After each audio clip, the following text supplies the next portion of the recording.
जरा ये बच्चों को थोड़ा सा बेटा 5 मिनट के लिए चुप करो। आपने बोलना नहीं है, बड़ों को बात सुनने देनी है, ठीक है? ये बच्चे चुप रहेंगे और जो चुप रहेगा उसको प्रसाद ज्यादा मिलेगा। श्रीलोकाभिरामं धर्म राजीव नेत्रम रघुवंशनाथम कारुण्य रूपम करुणातरंतम श्री रामचंद्रम शरणं प्रपद्ये मनोजवम मारुततुल्यवेगम जितेन्द्रियं बुद्धिमतां वरिष्ठं वातात्मजं वानरयूथं मुख्यं श्री रामदूतं शरणं प्रपद्ये। भगवान हनुमंतलाल जी को याद करते हुए, उनके चरणों में प्रार्थना करते हुए श्रीमद् भागवत महापुराण की कथा में आज आने का सौभाग्य मिला है। और यदि ये सौभाग्य प्राप्त हुआ है तो व्यासपीठ पर बैठे हुए श्रद्धेय महर्षि परशुराम जी महाराज जी के आदेश पर, उनकी आज्ञा पर, उनके निमंत्रण पर और उनके आशीर्वाद पर ये हुआ संभव है कि मैं ठाकुर जी के दर्शन कर पाया।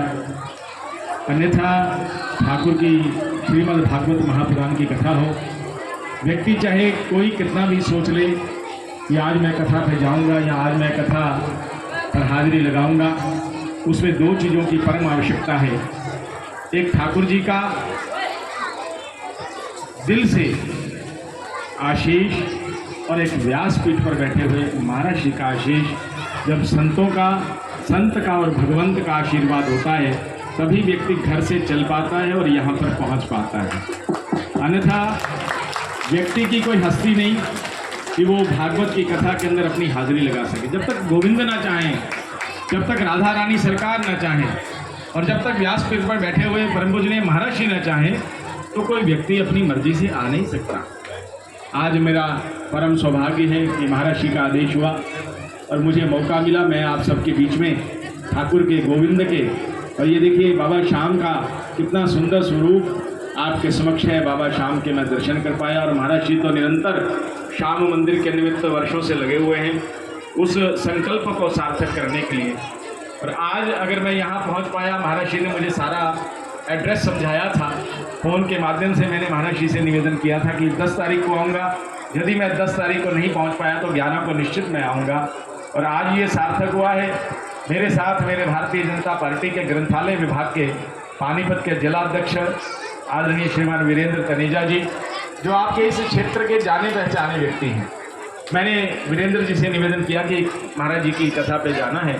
वीरेंद्र जी ने कहा आप आइए, आपको तलाश करने में शायद कुछ थोड़ी दुविधा हो, मेरा तो एक रास्ता, एक गली, एक कोना देखा हुआ है, आप आ जाएंगे तो बड़ा रास्ता आसान हो जाएगा। हम दोनों भाइयों को ठाकुर ने बुलाया है, परम पूजनीय महाराज श्री ने कृपा की है, मैं आपका आभार व्यक्त करता हूँ। बहुत ज़्यादा लंबी बात नहीं करूँगा क्योंकि आपने आरती करनी है, आपने हाजिरी लगानी है। एक निवेदन जरूर करूँगा। श्रीमद् भागवत महापुराण की कथा हमारे जीवन में करती क्या है, हमें देती क्या है, हमें कथा क्यों श्रवण करनी चाहिए, ऐसा क्या है कि हम भागवत कथा का आयोजन करें जैसे इस समिति ने किया है, बहुत सुंदर। ऐसा क्या है कि हम भागवत की कथा का श्रवण करें और उसे होगा क्या। तो मेरी वंदनीय मातृशक्ति यहाँ ज़्यादा संख्या में बैठी है, बंधु भी बैठे हैं लेकिन बंधुओं की संख्या बहुत कम है, माताओं की संख्या ज़्यादा है, बेटियों की संख्या ज़्यादा है, बहनों की संख्या ज़्यादा है। और आप ही हैं धर्म की सूत्रधार, धर्म की ध्वजा लेकर के आप ही चलती हैं।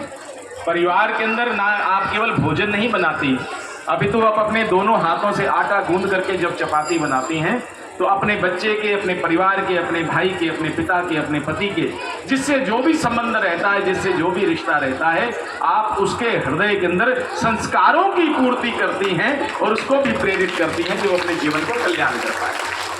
श्रीमद् भागवत महापुराण की कथा आज तो ऐसे ऐसे महापुरुषों के माध्यम से, संतों के माध्यम से, विद्वानों के माध्यम से दुनिया के बहुत से देशों में आज भारत से संत जाकर के, पंडित लोग जाकर के कथा करने लगे हैं, लोगों का कल्याण करने लगे हैं। लेकिन इसका प्रादुर्भाव, इसका प्रारंभ इस भारत भूमि से होता है। और जो व्यक्ति, जो भी माता, बहन, बेटी जिस श्रद्धा भाव से श्रीमद् भागवत महापुराण की कथा को श्रवण करती है, तो मेरी बहनों ये ध्यान रखना, जहाँ व्यासपीठ पर संत बैठे हैं, महर्षि बैठे हैं, यहाँ पर व्यासपीठ से वो आशीर्वाद मिलता है कि आपकी हाथ की रेखा पर यदि कोई कष्ट लिखा गया हो तो श्रीमद् भागवत महापुराण की कथा श्रवण करने से वो कष्ट समाप्त हो जाता है। ये भागवत हमें देती है। भागवत हमारे जीवन का कल्याण करती है, हमारे जीवन को सार्थक करती है, हमारे जीवन के अंदर पुण्य कर्मों का समावेश करती है। और अगर यदि कोई जाने अनजाने कोई ऐसा कर्म किया गया हो जिसका हमें दोष लगना हो, तो श्रीमद् भागवत महापुराण की कथा हमारे जीवन से उन दोषों को समाप्त कर देती है। मैं आप सबको बहुत बहुत बधाई, बहुत बहुत शुभकामना देता हूँ। आप लोग बड़े बधाई के पात्र हैं कि आप यहाँ इस बहुत सुंदर पंडाल लगा करके, अभी जब हम आ रहे थे तो एक भैया, भाई साहब क्या शुभ नाम आपका? शिव कुमार जी। अच्छा, शिव कुमार जी को ही फ़ोन कर रहे थे हम रास्ते में। शिव कुमार जी बड़े दौड़ करके आए और उन्होंने आगे आकर के हम दोनों भाइयों का बड़े हृदय से, बड़े भाव से हमारा अभिनंदन सत्कार किया और हमें लेकर के मंच की ओर आ गए। मैं शिव कुमार जी आपको और आपकी समिति को बहुत बहुत धन्यवाद करता हूं और आपसे निवेदन करता हूं कि आपने जो समिति बनाई है, आपकी समिति में जितने भी सदस्यगण हैं, उन सदस्यों के अंदर इतनी आत्मीयता, इतना प्रेम होना चाहिए कि वहाँ पर कोई प्रधान ना हो। भले प्रधान का दायित्व जरूर हो, लेकिन प्रधान ना हो करके प्रधान सेवक के नाते से काम करे। और इसी तरह से आप इस समिति के तत्वावधान में इस क्षेत्र का कल्याण करते हुए भागवत कथा, राम कथा, कृष्ण कथा, आप ऐसी ऐसी कथाओं से लोगों के जीवन के कल्याण के लिए लगे रहें, ऐसी मेरी बहुत बहुत शुभकामना, बहुत बहुत मंगल कामना। एक बार निवेदन, दूसरा था, ठीक, आपको निरंतरता मिलेगी। आप निरंतर करेंगे नहीं, आपके इस अभियान को निरंतरता ठाकुर देंगे, वो मेरे गोविंद देंगे, आपको शक्ति देंगे। आप आयोजन का संकल्प लीजिए। व्यक्ति कहता है कि मैंने कथा कराई, कोई माता, बहन, बेटी, बंधु अगर ये सोचे कि कथा मैंने कराई या मैं कथा करवा सकता हूं, तो वो भ्रम में जीवन जी रहा है। आपके पास कोई हस्ती नहीं कि आप मेरे गोविंद की कथा करवा सकें। मेरे गोविंद जब चाहते हैं तो वो कथा अपने करवा लेते हैं। ये उनके अंदर शक्ति है, उनका सुदर्शन चक्र घूमता है और आयोजन हो जाता है। व्यक्ति देखता रह जाता है कि मैंने क्या सोचा था और क्या हो गया। मैंने सोचा था ये व्यवस्था कहाँ से होगी, टेंट की व्यवस्था कहाँ से होगी, प्रसाद की व्यवस्था कैसे होगी, लेकिन गोविंद स्वयं व्यवस्था करते हैं। केवल आपको पात्रता देते हैं कि आप आगे बढ़े, पीछे में बैठा हूँ। बस इतना मुझे कहना है। लेकिन एक मैं बात समाप्त करने से पहले एक बात दोनों भुजाएं उठाइए। कोनी टेढ़ी मेढ़ी नहीं चाहिए, बिल्कुल हाथ सामने, आंखें बंद। मैं नहीं करने वाला हूं, मैंने तो देखना है किसने, बहन ने की, किसी ने नहीं की। और बड़े सुंदर भाव से गोविंद को याद करते हुए, गोविंद के चरणों में प्रार्थना करते हुए, हे गोविंद, मेरे हाथ की रेखा पर जाने अनजाने कोई कष्ट लिखा गया हो तो व्यासपीठ से भगवान वेद व्यास की दृष्टि पड़ जाए और मेरे हाथ पर छुपा हुआ वो कष्ट स्वाहा हो जाए। ऐसा मन में भाव रखते हुए संपूर्ण समर्पण भाव से जय जय श्री राधे। इतनी ध्वनि कमजोर क्यों है? मेरी माताएं बहनें आंखें खोलिए। राधे बोलने में इतनी कमजोरी क्यों? राधा रानी सरकार के पास हाजिरी लगाने में इतनी कमजोरी क्यों? पूरे जोश के साथ, पूरी ऊर्जा के साथ, पूरे समर्पण के साथ, पूरी भक्ति के साथ, पूरे विवेक के साथ जोरदार जय घोष करते हुए समर्पण कीजिए। जय जय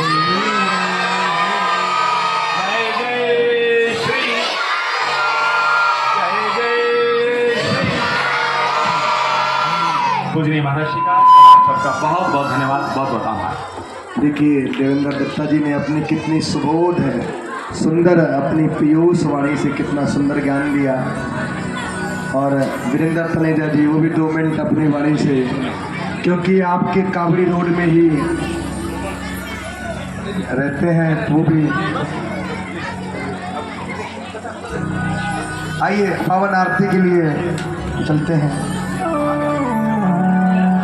ये आरती की थाली तैयार है और बाकी आइए।